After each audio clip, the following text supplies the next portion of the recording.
Now, if you follow me on X, you'll know that I made an argument about as to why Rawiri Waititi should be arrested and charged with treason. Now, this could arguably be extended to everyone involved with the Toitu Te Tiriti crowd. Could be arguably extended to all of them. And it has raised some controversy. Some people think I'm reaching, that I'm really, really trying to misrepresent what the legislation says. And unfortunately, because the sedition laws were repealed, I kind of have nothing else to rely on except treason. Had the sedition laws not been repealed, 100% he'd be guilty of sedition. 100%. So would his wife. So, there is no denying here that at least 18 years ago, 16 to 18 years ago, he would have been guilty of a crime. Now, I have to make a full-blown legal argument as to why he's guilty. And because it's a full-blown legal argument, I will be reading directly for it because I do not want to misspeak. And I want you to understand as well as possible. Now, this is not me reaching. This is me trying to look at the law as objectively and applying it in the appropriate context of this situation. Because if we do not apply it based on the context of the day, well then when are we ever going to use something? Laws that are designed to only apply in one situation, really, why bother with them at all? Especially when they're written in a way where it doesn't clearly only relate to a specific situation, and it does require some interpretation with respect to context. And so in this context, I am writing this. And you may disagree, that's fine. I'm not suggesting for a second that anyone should actually act on this. I'm just simply saying that I think it's a fair and reasonable argument to make. So as many of you know, laws and the application of them take a degree of interpretation. Often interpretation will differ case to case in order to apply them in varying contexts. When laws are created, they may be written in such a way as to fit the most likely scenario said law would be applicable. And it is with this in mind that I make the argument for the immediate arrest of Te Pāti Māori co-leader Rawiri Waititi. Section 73E of the Crimes Act 1961 states, uses force for the purpose of overthrowing the government of New Zealand. Now, if you haven't yet heard, yesterday Rawiri Waititi, in conjunction with his party, announced the political independence of Māori. Now, of course, this is a few days ago now. He stated, we continuously allow this House to assume that it has sovereignty and absolute superiority over Māori. Today we made a declaration in the name of our mokopuna. We would no longer allow the assumption of this Parliament to have superiority or sovereignty over Te Iwi Māori. Today, we had the conversation, we have started the conversation, and we started the wānanga to organise ourselves in the rangatiratanga space. Today, we have started the revolution. Now, the argument you may now have is that how does this above correspond with the criminal act outlined in Section 73E? Allow me to explain. The key words to keep in mind here are force and overthrowing. Now, I'll quickly reread what the actual law says. Uses force for the purpose of overthrowing the government of New Zealand. So bear in mind again the key words force and overthrowing. Force. Make someone do something against their will. In this case, Rawiri Waititi announced the Pāti Māori are organising themselves into the rangatiratanga space, and they're doing so against the will of the sovereign, against the will of the government, against the will of the voting public. They are doing it, they do not care about what the legal process is. They do not care about the will of anyone else. They are forcing us to go along with it, or forcing us to retaliate or do something differently in order to prevent them. It's either we do what they say, or there's consequences. In this case, we can only hypothesize what those would be. Overthrowing. Put an end to something by use of force. Now, we've already established what force is. Put an end to something by use of force. In this case, the Crown's sovereignty over Māori by rejecting any such authority and then establishing a Māori parliament in its place. When you typically think of overthrowing a government, you think of running in there, basically taking out everyone that's in charge and then putting yourself in their place. So, instead of applying that to an entire nation, perhaps apply that to an entire ethnicity. Right now, the authority, the sovereignty lies with the Crown with respect to governance, with respect to the laws that apply to Māori. Pretend no one else exists, and that's the status quo. Māori then come in and say, we no longer recognise you. In fact, we don't even need to go into your parliament. We don't even need to throw you out of your office. We're just going to no longer recognise your office and create our own one over here. It's the exact same thing. It's just going about it in a different way. It's just doing it in a non-violent way, seemingly, because they understand that in the current climate, they could arguably get away with that, and that's why they're going to at least try that first. And that's what they're doing. I'll say that again. Overthrowing.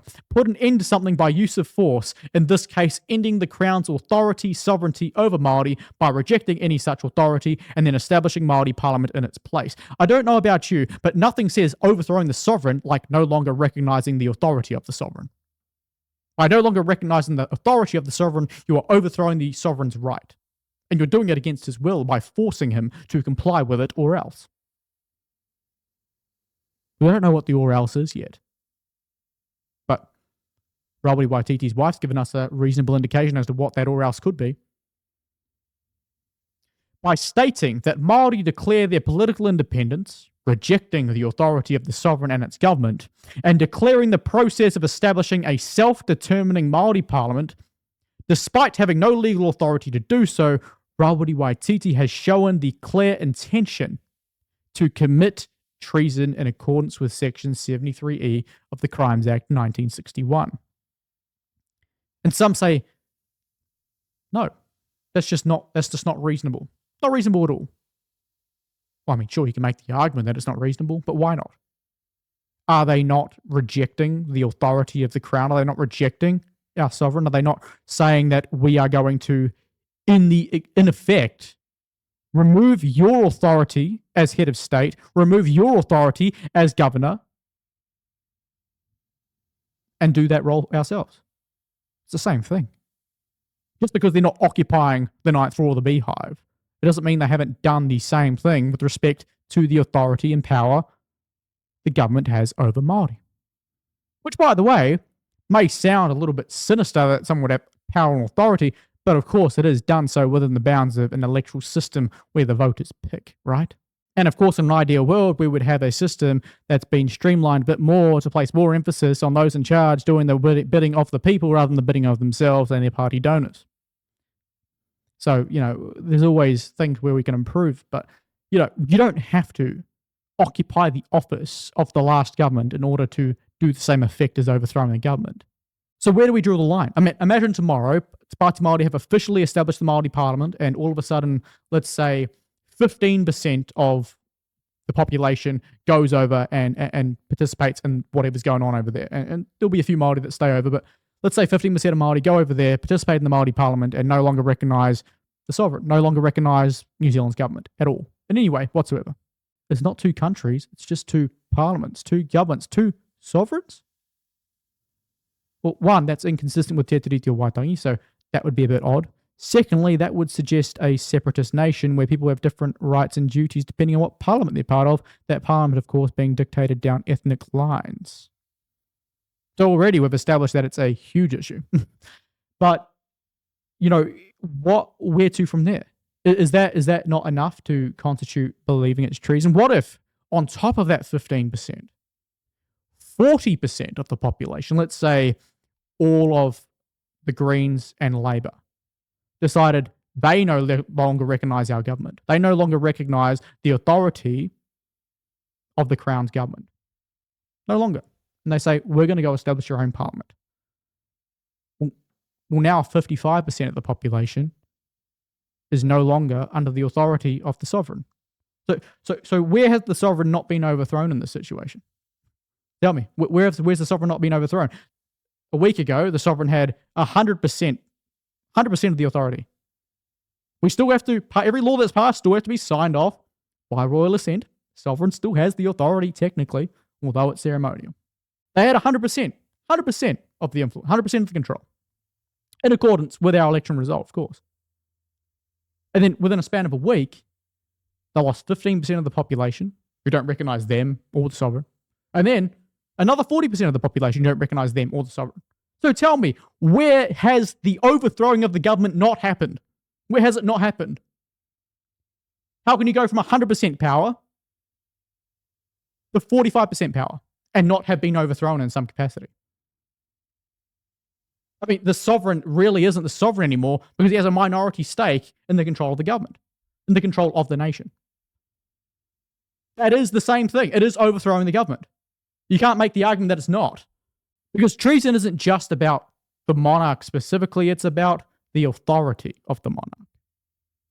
The monarch only has power through authority, and if you overthrow that authority over the specific realm, in this case New Zealand, well then you're overthrowing, effectively, the monarch.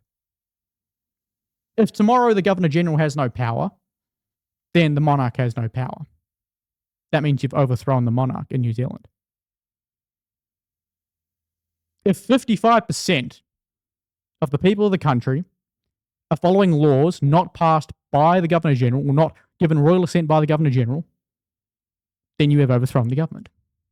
That is just how it is. I mean, does it not need to be any clearer than that? Where is the line?